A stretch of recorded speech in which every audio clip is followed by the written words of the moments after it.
sous le haut patronage de son éminence, le cardinal Fridolin Ambongo, événement, paroisse Saint-Adrien. 60 ans, ça s'est fait. Kobanda 1964, Kino 2024, paroisse Saint-Adrien, et Bongisi Milulu et Belé, pendant 60 ans na yango. Depuis mois de mars, messe, il y a lancement et Salemaki Kitoko, ba papa, ba maman, Pilenge, Tikana et Bisabino que ba activité et belé et ça prévu pour na célébrer 60 ans Oyo Kitoko. Et ça fait na liputa Oyo et Salisi pour na kolata à l'occasion il y a 60 ans na yango. Le 18 août, nde ekozala sombele suka ya bisanga et pa iwapi. Mobanye ya messe ya action de grâce et kosalema à l'occasion il y a 60 ans il y a paroisse Saint-Adrien. Pena suka na yango ba festivité ya 60 ans et kosalema bongo na EP2, EP7 ngaba. Ba surprise mususu ebele et kozala oyo bino moko boko découvrir. Atako okoma musika yaka ko célébrer elongo na ba Christu nyonso 60 ans paroisse Saint-Adrien et Zomi Bongo na numéro 38 avenue Kisangani quartier Baoba na commune Yangaba. Oyo nyonso ezosalema sous coordination ya curé de la paroisse Père Eric Mputu. Toto Melibino boyei bolamwe.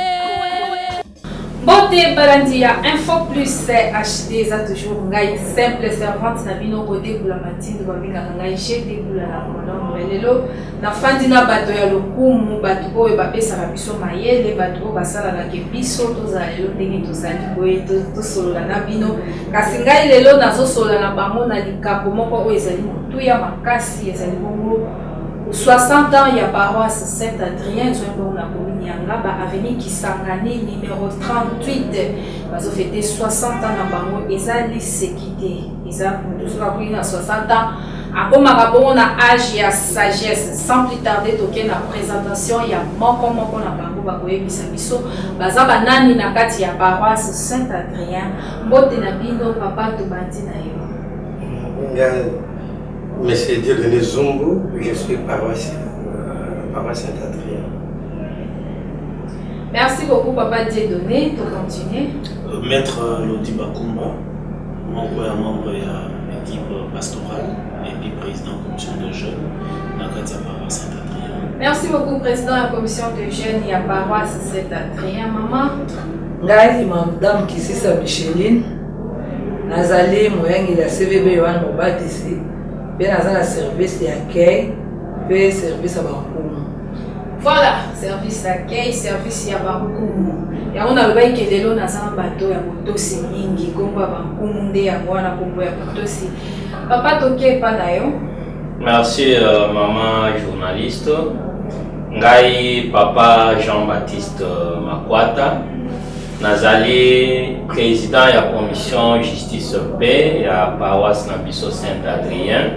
Et puis, pour nous, Etali, Milolo Nabiso, il y a 60 ans, Nazali, président de la commission culture et loisirs. Nazali, père Moko, il y a berger, il y a communauté famille chrétienne. Voilà.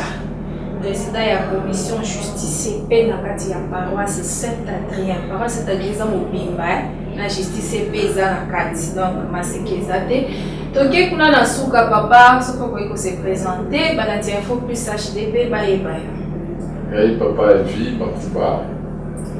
Nazali Lokamba, commission et vocation paroissiale. Commission paroissiale. Et Nazali Moko et équipe pastorale. Merci beaucoup papa Evi Makuba. Yaya. Merci pour la maloba. Ngai kombo na ngai ndeko Christian Michebe. Nazali bongo moko ya commission des intellectuels puis encadré ici à Banakebi. Commission des intellectuels. Voilà. Merci beaucoup Balandia Info Plus HD quand on a eu ça qui bino que tozana bato baza bato tout bato vraiment bayebi nini bazo sala baza bato moko très respectable. Dès nazala bango lelo na plateau na biso ya Info Plus HD. Papa tozana bino awa maman tozana bino awa tozobeta lisolo ya 60 ans ya paroisse Saint-Adrien.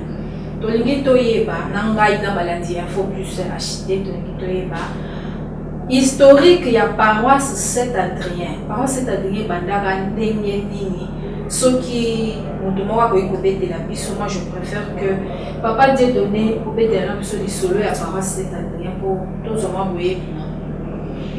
Merci maman. Et pour la paroisse Saint-Adrien nako kende moke na tokomana na diocèse na titre paroisse ya diocèse ya Kinshasa. Bon, avant tout, bakisa mama maloba. Balobi, bon, Saint-Adrien, tu as allé 33e paroisse na archidiocèse de Kinshasa qui vient d'être créée quand on a commencé à implanter les paroisses. Et cette paroisse a été fondée en 1962 à partir de Saint-Gabriel par le père Alphonse Déconique et d'année de la note CISM. Le nom d'Adrien fut proposé en l'honneur du père Adrien de Skatchen, CISM, donc Sketis, vicaire général à l'époque de l'archidiocèse de Kinshasa, donc Sakufanaye. Alors, père Alphonse Déconique, à l'époque, il fit créer tout d'abord la paroisse Saint-Alphonse de Matete. C'est lui qui a commencé la paroisse Saint-Alphonse. Il a donné à cette paroisse le nom de son saint patron. Quand on l'a envoyé à Saint-Gabriel à Yolo, à partir de Yolo, il a commencé il a fondé Saint-Mathias à 61, à 62 Saint-Félix et Saint-Adrien. Bon. Pourquoi on a pris 64? Bon, je vais y arriver parce que nous parlons aujourd'hui de 60 ans. Bon. En 62, il a eu les terrains. Avant, d'abord, notre terrain n'était pas celui-ci. C'était le terrain où se trouve l'église, la paroisse CPK, protestant en face du centre-mère en face de Ngaba, sur 15. Bon, après, je ne vais pas être long. Et le père Aïe, on a confié au père cette terrain ici, au père Alphonse Déconique. En 62, il a commencé la construction de l'école et puis à la même année 62, on a commencé la première année scolaire ici à Saint-Adrien. Le premier bâtiment, le bâtiment qui donne les deux sur l'avenue 15. Et le père Alphonse Déconique venait avec père Élie, qui le secondait. Et à partir de 62, 63, il célébrait les messes, mais les messes se célébraient dans la cour de l'école Saint-Adrien. Mais les sacrements qu'on a administrés étaient enregistrés dans les registres de la paroisse Saint-Gabriel de Yolo. En 64, on a construit la première chapelle. Bon, ça n'existait. On a déjà détruit quand on a fait ces baptêmes, tout ça. On a ces chapelles à 64. Et à 64, Saint-Adrien a eu son registre. Maintenant, les sacrements n'étaient plus enregistrés à Saint-Gabriel à Yolo. Les sacrements ont commencé à être enregistrés ici, sur les registres de la paroisse Saint-Adrien. Et c'est comme ça avec, pour digne des réunions de conseil paroissial, il y a eu débat. Nous on a dit, bon, chez nous, nous allons commencer à célébrer notre anniversaire à partir de 64, où la paroisse a eu son propre registre. Donc, c'est là où est venue l'année 64, que nous célébrons aujourd'hui, jusqu'aujourd'hui. Donc, en résumé, c'est ça. Bon, je ne sais pas s'il faut parler des prêtres qui se sont succédés, et quand le nom de Saint-Adrien fut donné par Père Adrien de Skatchen. Père Adrien de Skatchen, à l'époque, était vicaire général de la diocèse de Kinshasa. Il est resté longtemps vicaire général de la diocèse de Kinshasa. Comme il s'appelait Adrien, et à ce moment-là, le diocèse de Kinshasa était fondé par le CISM, le père de Sket. C'était eux qui étaient partout à Kinshasa, dans toutes les paroisses. Alors la nouvelle paroisse qui vient d'être commencée, il a dit, je vais donner à cette paroisse les noms de mon saint patron, Adrien. C'est comme ça que Saint-Adrien, aujourd'hui cette paroisse, s'appelle Saint-Adrien. Donc le père Adrien de Skatchen a donné à la nouvelle paroisse qui vient de commencer les noms de son saint patron. Donc Adrien. Et puis Père Alphonse Déconique a été rejoint par Père Daniel de la Note. ils ont commencé les constructions, l'école, tout, et l'église actuelle. Et Père Daniel Delanotte a fait office de curé de 1964 jusqu'à 1971. Et c'est lui qui a amené Abbé Luquet, le petit séminaire Jean-Marie Vianney, Abbé Luquet, le premier prêtre des doyennés Saint-Augustin, originaire de Saint-Adrien, premier prêtre de Saint-Adrien. Donc dans notre doyenné, c'est lui le premier prêtre. Abbé Luquet, et il a amené à 70 au séminaire, c'est Père Daniel Delanotte qui faisait office de curé ici, de 64 à 71. Après Père Daniel Delanotte, il y a eu, lui, Père Daniel Delanotte, était secondé par Père Jacques Hans, qui faisait office de vicaire. Et en 1971, Jacques Cambier est venu, et il faisait office de curé. En 1972, on a retiré la direction de la paroisse aux skétistes, on l'a confié aux jésuites. On a envoyé Père Jacques Palacio, qui fut jésuite, il est venu, bon, lui n'a pas fait longtemps, il est parti. Après, on a retourné la direction de la paroisse aux skétistes. Et cette fois-là, en 1973, nous avons eu Père Jacques Gangler. Jacques Gangler, qui faisait office de curé, secondé par Père Gilles, qui faisait office de vicaire. Donc, de 1973, de 73 à 75, donc il faut parler en français belge, 1975. Alors, en 1975, le cardinal Maloula a confié la direction de certaines paroisses de Kinshasa au ministre laïque qu'on appelait le Bakami. On a installé le premier Mokambi ici en 1975. C'était Papa Cholet Mathias. Il était enseignant au Mont Amba. Alors, maintenant, quand on a installé le premier Mokambi, on a mis fin au système de prêtres qui faisait office de curé, de vicaire. Maintenant, il fallait Mokambi, comme étant laïque, on ne pouvait pas l'appeler curé. On l'appelait Mokambi. Il devrait travailler avec un prêtre. Ce prêtre ne sera pas curé, mais on va l'appeler prêtre animateur. Le premier prêtre animateur qu'on a envoyé qui a travaillé avec Mokambi, c'était Père Eugène Vérard. C'est lui le fondateur de la paroisse cathédrale Notre-Dame en 1948. Il fut professeur de philosophie du cardinal Maloula quand il était séminariste au grand séminaire Kaboué au Kassai. On a envoyé Père Eugène. Père Eugène était âgé à cette époque-là et il avait des difficultés pour célébrer la messe en rite zaïrois. Il a demandé aux autorités de l'église qu'on puisse nommer un prêtre animateur jeune à la paroisse qui peut célébrer la messe en rite. Chaque fois qu'on avait besoin d'une messe en rite zaïrois, on faisait appel à d'autres prêtres et d'autres paroisses. Alors, on a retiré Père Eugène, il a été remplacé par Père Johan Wagman. Toujours CSM skétiste. Père Johan Wagman, quand il est venu comme prêtre animateur, il a travaillé avec Mokambi Cholet, et puis il était secondé par Abbé Shannon Vanès, qui était doyen de la faculté de théologie ici à lycée Sojo. Là, c'était de 1977 à 1985.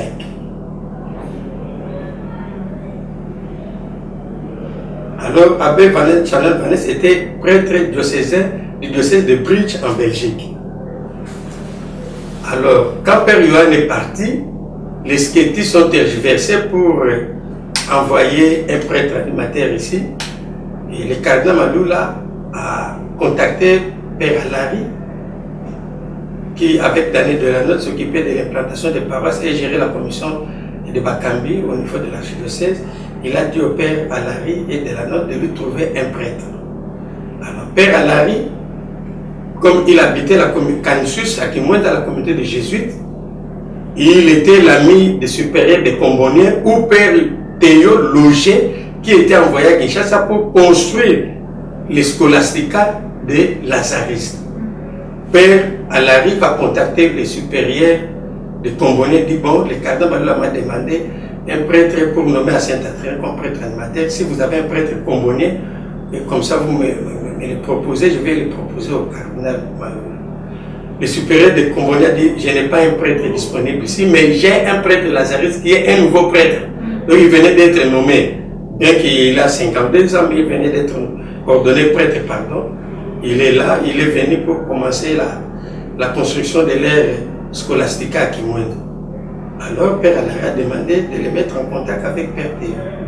On l'a mis en contact avec Père Théo, il l'a amené auprès du cardinal Maloula. Le cardinal a dit, bon, comme tu es nouveau prêtre, moi, je te nomme à Saint-Adrien à titre expérimental.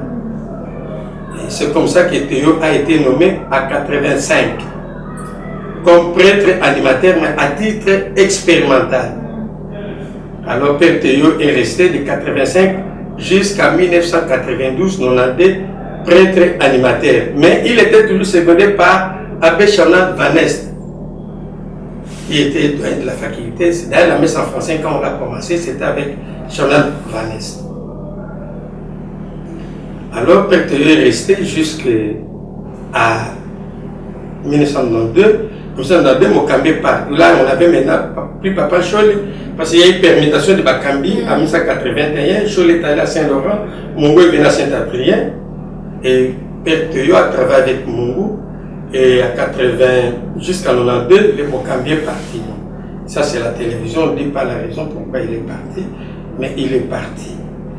Alors, quand il est parti, les diocèses, les cardinals, et à ce moment-là, c'était le cardinal de Tchaou, a nommé Théo qui était prêtre animateur. Le cardinal a nommé maintenant curé de la paroisse. Donc, Père Théo est le premier curé après le système de Bakambi. Parce qu'avant le système de Bakambi, on avait des prêtres qui faisaient office de curé. Donc ça, il faut que les gens le sachent. Il est le premier curé après le système de Bakambi. Alors Père Théo est resté curé jusqu'à 2000. Il est parti. De 2000 à 2003, on a eu Père Yanouche. Et puis de 2003 à 2008, on a eu Père Sébastien. Ça, maintenant, c'est les Lazaristes, parce que les skétistes étaient déjà partis. De 2011 à 2016, on a eu Père Léon Moninga comme curé. Alors, de 2016 à 2008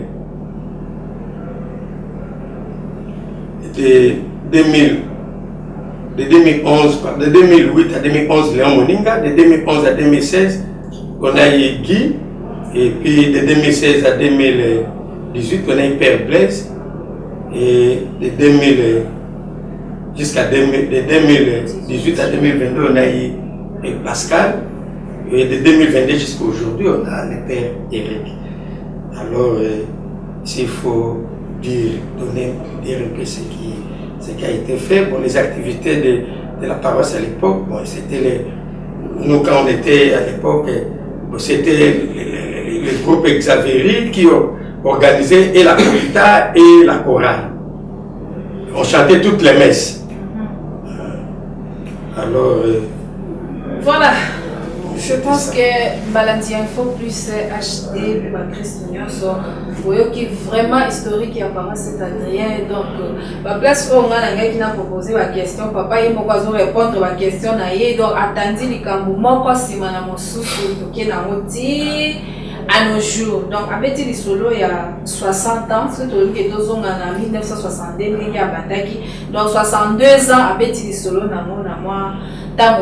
qui est ça que tu comprendre cette année, Bandara wapi, Eke wapi, Zongi wapi, ti lelo, ndenge tosali. Alors, lelo cette Adrien 60 ans na yango. Na yebi ke na kati ya paroisse Saint Adrien, ba commission ezebele. Na kati ya paroisse Saint Adrien, makambo ebele esalemaka. Pe activité ebele eza prévu pour na 60 ans na yango. Wana na okende pa ya papa Jean-Baptiste, au mécanisme expliquer quelles sont les activités qui sont préparées pour 60 ans, peut-être na oyo oyebi. Merci maman journaliste. Lolenge olobaki était 60 ans moi na Koli. Lelo yo paroisse na biso Saint-Adrien et Koli. Yangwana il faut to fêter yango.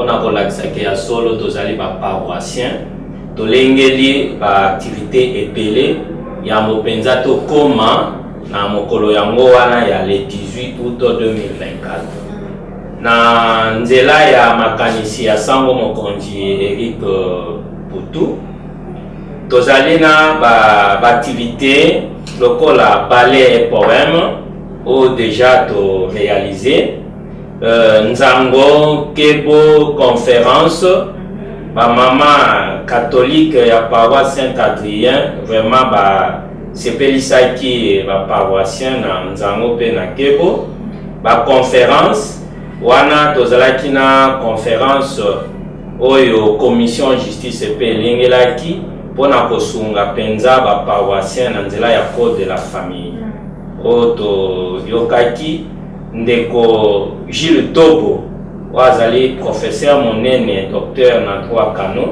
ayaki ko te ya ba paroissien na etali mariage na droit congolais et puis na droit canonique tozalaki na activité to réaliser marche de santé sport combat ba paroissien na biso ba marchaki na dimanche utoleka et puis bana na biso ya club Saint-Adrien ba laksaki penza ke no bango pe kuna ba liksaka likofi lokolope et lekaka ba sepelisaki biso na po etali vraiment judo na maître digital tozana sport foot oyo ko betama dimanche déjà kuna tokomona ba jeune na biso ya paroisse Saint-Adrien na bayangeli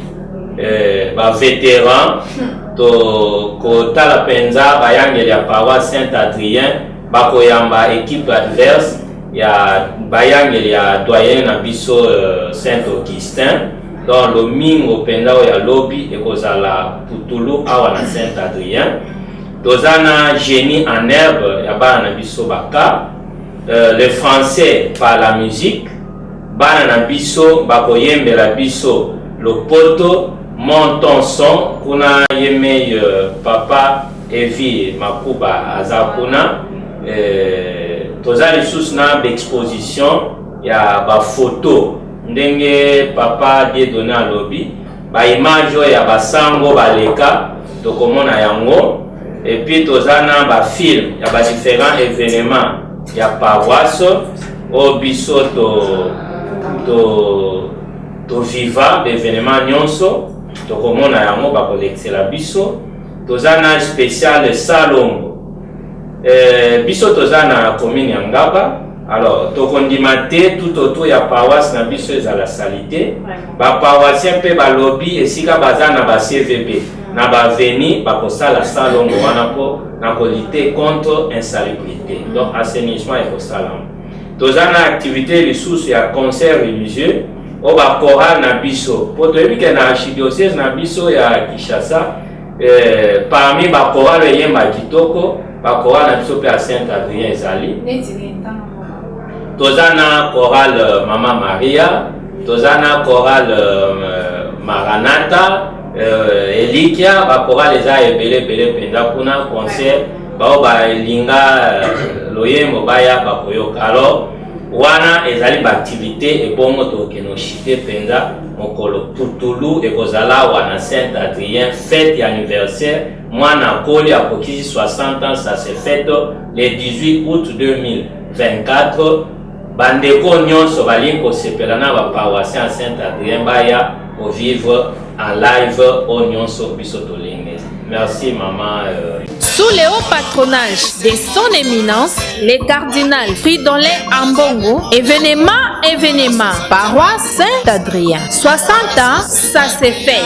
Kobanda 1964, Kino 2024, paroisse Saint-Adrien, et Bongisi Milulu et Belé, pendant 60 ans na yango. Depuis mois de mars, messe, y a lancement et Salemaki Kitoko, ba papa, ba maman, Pilenge, Tikana et Bisabino que ba activité est belée et ça prévu pour célébrer 60 ans Oyo Kitoko. Et ça pe na liputa oyo esalisi mpona kolata à l'occasion ya 60 ans na yango. Le 18 août nde ekozala sombele suka ya bisanga epai wapi mobange ya messe ya action de grâce ekosalema à l'occasion ya 60 ans ya paroisse Saint-Adrien. Pe na suka na yango ba festivité ya 60 ans ekosalema bongo na EP2 EP7 Ngaba. Ba surprise mosusu ebele ekozala oyo bino moko boko découvrir. Atako okoma musika yaka ko célébrer elongo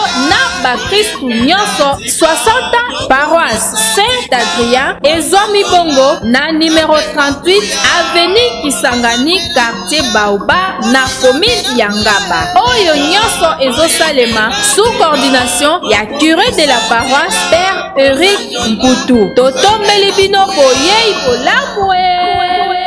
Voilà, pour comprendre que ezo yinda mabe na paroisse Saint-Adrien ko yinda ya mabe wana ezati na ndinga mabeti donc activité za kuna tongo midi pour chaque jour sur les na paroisse Saint-Adrien au kutara événement mo ezo salema à l'occasion ya 60 ans na ya donc ba Kristo ya Saint-Adrien balali pogite donc na mtobi misatala na yimo na mtobi misapo ya yebi pona ko manifester ka kesengo ya 60 ans wana. Je pense que commission ya ba jeune be mo na paroisse ali awa se présenter qui pas na ngai tango ba cité ba loisir bani na yebi que ba jeune ba na kati mais na part na yo moko papa loti ba activité nini oyo za na ngo na ba jeune ba préparer ya 60 ans. Merci beaucoup, maman journaliste. Je pense que l'ensemble de l'activité, c'est ce qui a été présenté tout à l'heure, puisque déjà, dans l'Italie concert, il y a de chorale de jeunes, chorale Malaika, chorale Mater Dei, groupe KGMV, Bango P. Bako Presté. Et comme papa Jean-Baptiste a précisé qu'effectivement, il y a un chorale ils ont reconnu parce que sur le chorale Malaika par exemple, na activité des canals, na challenge naé, azanga raté kozonga na paroisse na trophée.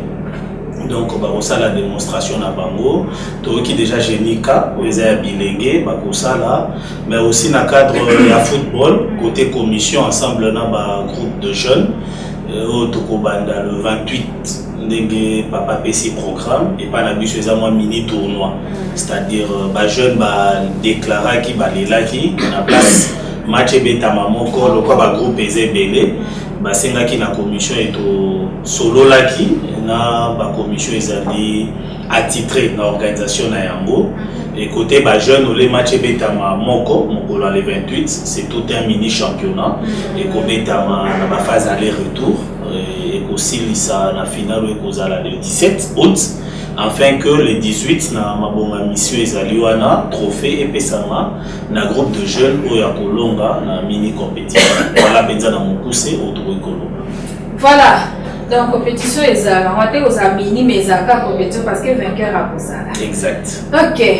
Maman Micheline yo na service d'accueil pe na ngambo ya bakumwelo moni bobokise biso na 60 ans ya paroisse Saint-Adrien. Merci maman pour la maloba. D'abord biso na quête toza bato to koyamba. Oui, c'est ça. To koyamba paya desi dogana biso ezalaka yamba mema valisa. To roti la paroisse na biso na bongote. Il faut tout tel s'appelle que oui, ya solo tout ça la musala.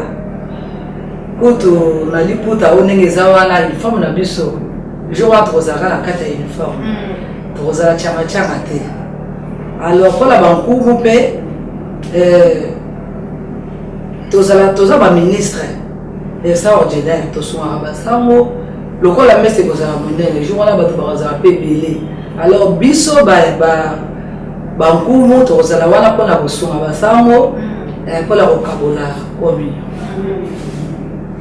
Voilà, moi Micheline n'aime pas on ça là, on a souvent ensemble parce que ils ont ça là, on va ça là déjà, par exemple ministre donc, même ça qui veut que tout ça, on a pas de mais on est comme ministre, mais ils ont comme ma sécurité. Donc il n'a papa et fille ma pouba, papa on a qui na vocation, on a dans commission pastorale, équipe pastorale. Kuna na ngambo na bino bobongisi nini pona 60 ans ya paroisse Saint-Adrien. Na commission vocation toujours pour encadrer les jeunes jeune va expiré par la sango bango les alikoya vous avez na bango kutu basenga qui va se regrouper, va s'organiser. Le jour où on a pas à la paix isolée, mais nous n'avons pas voulu ça. L'organisation est que quelques CVB va se retrouver dans CVB là-bas. Alors, mais nous les encadrons quand même de ce côté-là. Ce sont des gens très très dynamiques. Vous les verrez très actifs aussi au niveau de la paroisse. Et on les a intégrés, donc ils vont s'intégrer dans les différentes activités. Et on a un niveau équipe pastorale, tous allez le là-bas, conseil à Sango, tous à leur ceinture là, le conseil, tout à la parce que chaque membre de l'équipe pastorale a Zali dans la commission ad hoc. On a fait des commissions finances, commission logistique. Culture et loisirs, et commission logistique, et commission mobilisation, et les membres de l'équipe pastorale Bazali dans chaque commission là pour essayer de superviser les choses. Mais il y a quelque chose aussi que nous avons voulu pour la Kissa, dans l'occasion il y a 60 ans. Nous avons nos jeunes là, nous avons des jeunes là, Mami peut s'en communiquer à Montonson. Oui, papa, nalinga kina koma wana. Yo ko sauter premier té.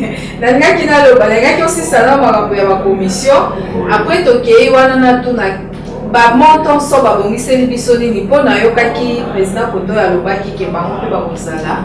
Ba bongiseli biso nini pona occasion ya 60 ans. Oui, bazali bana tozali ko encadrer na kati ya paroisse. On dit bana kengi, ba accompagner biso, ba nzebo na ba danse.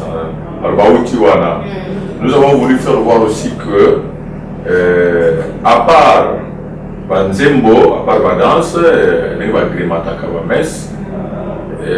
à travers cette activité de Montonson, c'est les Français par la musique. En fait, c'est un projet que nous avons initié, nous appelons ça les Français par la musique. Et on a Bazali Koyemba, français, vous voyez, qu'on a la classe. Français, tous les place. Et c'est une façon aussi de contribuer à la maîtrise en français aux enfants qui les voient par la télévision, même dans le monde. Partout on voit ça, sur internet, tout ça. Le séjour à l'occasion de 60 ans, on va se produire. On va se produire, je crois, les 4. On va se produire les sous-sous, mon coloana, il y a les 18. C'est ça. Vous allez le voir, mais c'est très intéressant ce qu'ils font. Il y a la prière, bien sûr, mais il y a aussi la formation humaine que ces enfants-là veulent nous apprendre. Ils veulent une façon d'initier leurs amis, leurs camarades d'abord, pour la maîtrise en français. On peut comprendre le français pas seulement en classe. Même si on a une activité, dans la paroisse et tout ça. Voilà. Donc on verra ça, vous allez le voir. On peut monter un son, les arbres, on peut ça. Monter un son, les adjectifs, adjectif possessif. Alors, on est basé sur le français. Vraiment. On va le voir. Je pense que rendez-vous est à jour. On a des maisons pays la Nicolas. On a des manivelles dans balola et comme on a découvert ma bien au bason awa. Papa a dit que le bama ba joyeza. Je pense que tout ça na yaya ya ba joyeza moko aza awa. Azamona na suka, nazomona ebiente. Yaya Christiane. Et la biso du solo, le bac en commission, vous avez yaya ba joyeza. Bajoyeza, qu'est-ce que vous avez préparé pour la biso et commission aux Anambo pour qui signe pour la 60 ans? Bon, merci pour la parole accordée. Je suis encadreuse de Banaken Didi Joyeza et mon corps il y a vraiment la commission des intellectuels. Ceux qui n'ont pas banana, nous avons la commission des intellectuels. Biso dans la commission des intellectuels plus tous la jeune. Pourquoi? Parce que dans quand il y a l'église, tous les parents, j'ai un peu basali. Donc, et c'est qui était biso j'ai un peu comme maman.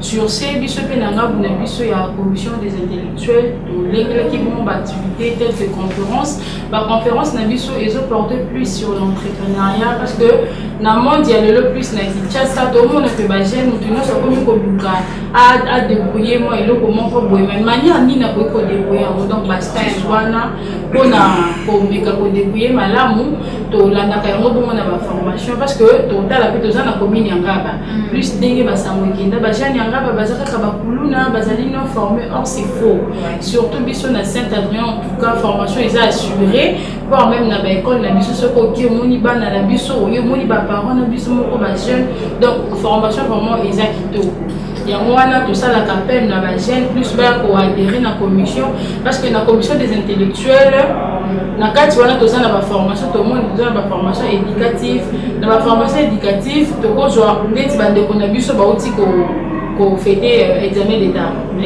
ebimaki mokolo malobi na kati ya Saint-Adrien bafinaliste bazalaki ebele donc tokosalisa bango plus na baformation mpo toyesalisa bango bazala na choix moko ya faculté ya malamu mpona bomoi na bango oyo ekosunga bango ere bazokende na université moto na moto ayebaka eloko ngai na koke kosala yango wana nde kotambwisa ngai bomoi donc na ngambu na biso mpe service ya joyeuse di bana kembi naza encadreuse ya bajoyeuse nga moko moi-même je suis joyeuse donc na banda joyeuse na 2007 awa na paroisse Saint-Adrien ntina ye kosala jubilé na ngai na 2011 il y avait on avait 4 encadreuses au misadu lelo bakenda mikili ya poto mpe moko aza na biso awa ti lelo ngai moko mpe nakomi encadreuse ya bana kembi service joyeuse na kati ya paroisse Saint-Adrien toza na bana bazalaka de part et d'autre na bagroupe de formation mais na service joyeuse topesaka formation te lokola ndenge epesamaka na bagroupe mouvement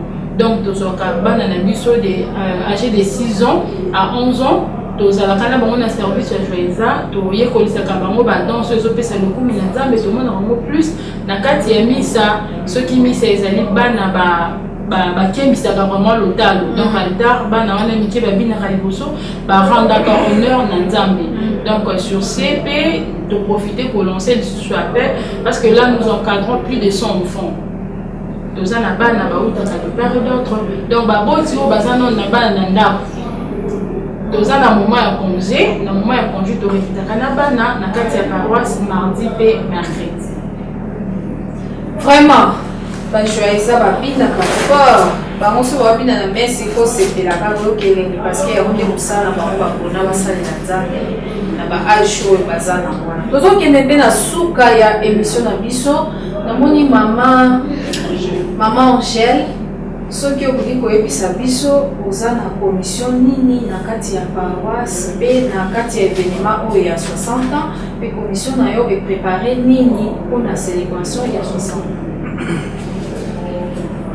Bon, nazalaki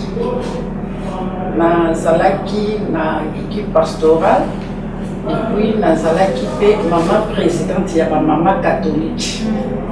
Bon, maintenant là nazali na médaille miraculeuse pe na moi ba service mosusu ya mike mais nakoki koloba mpona oyo etali bamama parce que naza maman je suis maman c'est pour cela nakokoloba na cadre ya bamama bino moko boyebi na kati ya église na biso soki bamama baza te en tout cas église mpo emarché ezalaka mpe mwa pasi parce que bamama nde bato bazali kopousse makambo ebele ekoka kosalema na kati ya paroisse mpona oyo etali 60 ans tozali kolengela mpona bamama bapreparaki mwa baactivité bango bapreparaki ezalaki nzango bamama babetaki nzango na cadre ya 60 ans depuis mpe bamama basalaki kebo ezali babiloko oyo biso tosalaki na école na kati ya dasine bana oyo batangaka na lycée yango wana basanganaki yango wana basalaki kebo bongo ezalaki na cadre ya baactivité oyo bamama balengelaki et puis soki otali gérance ya makambo maputa ya 50 ans lelo ezali ya 60 ans donc ezali na cadre ya bamama nde bato bazali kosimba makambo wana bon na cadre pe ya 60 ans nazali na commission ya fête. Donc na makusa tokozala na ba mama pona koyamba ba invité bazala desite. Donc tokosala makambo moko ya kitoko pe ya propre po tosepela biso nyonso na cadre wana. Donc c'est ça on a koki koloba moke na cadre wana. Merci beaucoup Baladia. Info plus HD, je pense que va inviter la Moto à répondre à la question très bien. La commission n'a pas d'activité va préparer. Donc nous sommes venus dans 60 ans il y a paroisse Saint-Adrien. Todo chité na émission na biso papa t'est donné na zongé de l'issou pour mettre la structure il y a paroisse Saint-Adrien. La structure actuelle.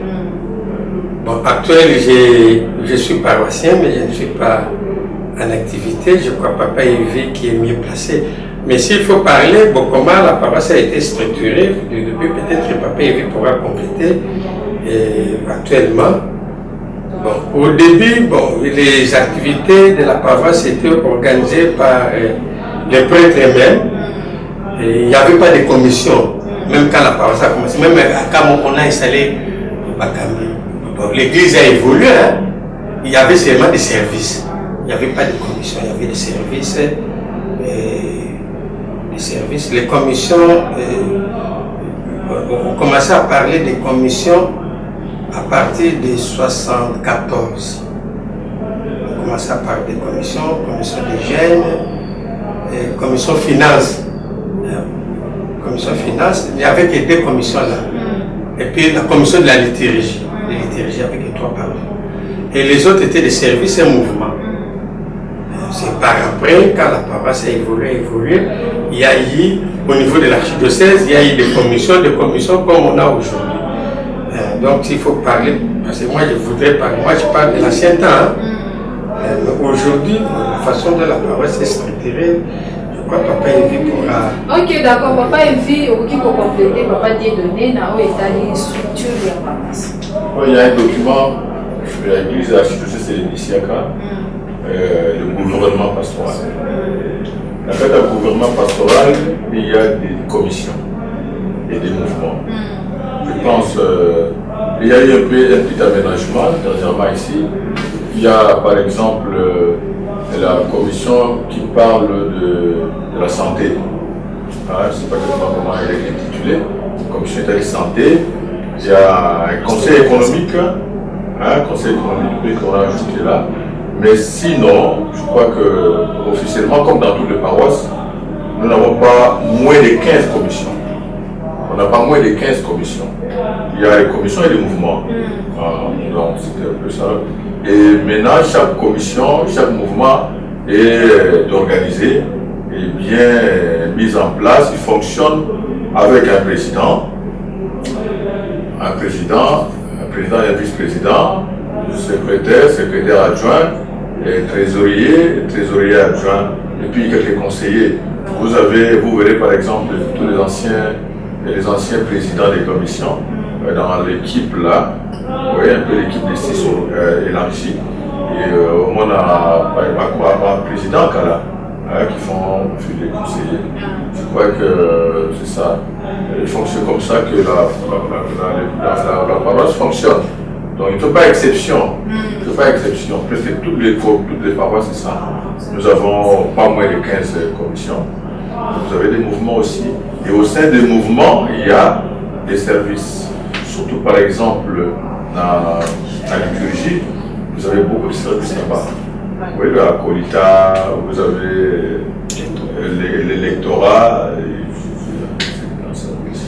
Voilà, merci beaucoup, Papa Evito. Papa Jean-Baptiste, vous avez président de la commission de la justice et paix. Mettez la solution. Merci, maman journaliste. Koyokaka Papa Evi. Alobi paroisse na biso na ndenge eza structuré eza na ba commission pe na ba mouvement. Parmi ba commission ezali commission justice paix. Commission justice paix maman na niveau ya paroisse ou ya ba paroisse nyonso ezali structure technique. Eza vraiment pembeni na basango na baparoissien bao commission oyo eza ke miso eza kofongama mouvement moko ekosalama te pour que paroissien asouffrir ou bien basango na biso asouffrir. Alors commission na biso ya justice pe toza na 7 domaines oyo esungaka biso biso to intervenant. Tozali na renforcement institutionnel et pastoral. Tozana domaine ya prévention, gestion et transformation des conflits. Ndé toyoki kuna ke justice épée, toyoki tolinga te puis ezali paroisse bana nzambe conflit ezala. Donc biso tokokeno tya kimia kuna. Tozana éducation civique et électorale. Tant toyoka na niveau ya l'église catholique ndeni nezoko s'impliquer na makambo ya élection de côté ya civisme ezali domaine na biso. Donc ce qui église catholique etiaka makelele ezalaka na lisu regardant na côté ya élection eutaka na commission justice pe etindaka ba bere rouge kita na terrain ko batala ndeni élection ezosalama paza na mboka na biso. Tozana domaine ya gouvernance participative wezotinda ke baparoissien na biso ou encore peuple azala na lisu ndenge nini l'état ou entité nyonso ya l'état décentralisé ezo gérer mboka na biso ou portion ya pouvoir ou bapesi bango. Donc peuple il faut azala impliqué à participer na gestion ya cité. Tozana droits humains kuna pe il faut côté ya batu neni bakoye ba droit na bango. Tozana domaine ya promotion du genre ndeni ni mwasi penza ako kumilenge ndeni na komona keno yepaza utile na école na biso bien na monde na biso. Domaine ya sous ezali protection et sauvegarde de la nature et environnement. Donc environnement na biso il faut ezala sain. Ano yoki même na côté ya activité au biso to rolling na 60 ans il faut salon spécial ezala kuna pour bana Saint-Adrien bana yangaba vraiment to lutter contre paludisme nyonso wana insalubrité yango nozoyeba ke côté ya justice pe lisu ezala kuna tala vraiment mama au commission justice pe ezana ngo lokola domaine d'intervention. Vraiment esengo na biso na kombo ya équipe Otofandi awa kotondo basango na biso ya paroisse sango mokonzi Eric Futu na molandi na ye Stéphane Vaka na Jean Denis bango nyonso sango maonde doyen de doyen. Vraiment lolenge basongi biso baparoissien to fêter 60 ans. Nanzela na bango vraiment tozotondo bango tondi pona disponibilité o bango batie pe que non biso to fêter fête oyo activité na biso et les camarades. Mais on a vraiment tozotondo bango tondi penza na likanisi o bango bazwaki. Et loko na liana bakisa ya moi. Voilà, commission justice et paix et ça intervention belé dans kati ya paroisse nyonso. Je pense que to komi na suka ya émission na biso ya mokolo ya lelo na pesi bino merci ndenge ko répondaki na appel oyo pesi bino sous merci ndenge ko répondre na ba question nyonso. Je pense que to bosani le côté. OK, voilà. Balandi ya info plus HD le balangeza kaka moko ke 60 ans ya paroisse Saint-Adrien et so pinga na mo Christ nyonso oya ko célébrer na bango basali liputa moko oya kitoko. Je pense que bomo na mo derrière nga ezana ba couleur bien oya mutu nyonso kolata na ya bango ba tete ote loko biso ka ba paroisse Saint-Adrien to kolata Saint Gabriel kolata tete so ozana makoki oye ko so pona ko célébrer na baninga elongo. Merci beaucoup. Merci na basango nyonso ya paroisse Saint-Adrien pour na mabogisi ya milulu oyo. Merci na ba invité na nyonso ndenge ko répondre na ba question na bino. Merci na Montréal ngai wa bino na kanisi tokutani mbala ya sema pena ba invité mosusu soki nzambe asuki. Bye. sous le haut patronage de son éminence, le cardinal Fridolin Ambongo, événement, paroisse Saint-Adrien. 60 ans, ça s'est fait. Kobanda 1964, Kino 2024, paroisse Saint-Adrien, et Bongisi Milulu et Belé, pendant 60 ans na yango. Depuis mois de mars, messe, il y a lancement et Salemaki Kitoko, ba papa, ba maman, Pilenge, Tikana et Bisabino que, ba activité et belé, et ça prévu pour na célébrer 60 ans Oyo Kitoko. Et ça fait na liputa Oyo et Salisi, pour na kolata à l'occasion il y a 60 ans na yango. Le 18 août, nde ekozala sombele suka ya bisanga, et pa iwapi, mobange ya messe ya action de grâce, et kosalema à l'occasion il y a 60 ans, il y a paroisse Saint-Adrien. Pena suka na yango, ba festivité ya 60 ans, et kosalema bongo na EP2, EP7 ngaba. Ba surprise mususu ebele et kozala oyo binomoko boko découvrir. Atako okoma musika, yaka ko célébrer elongo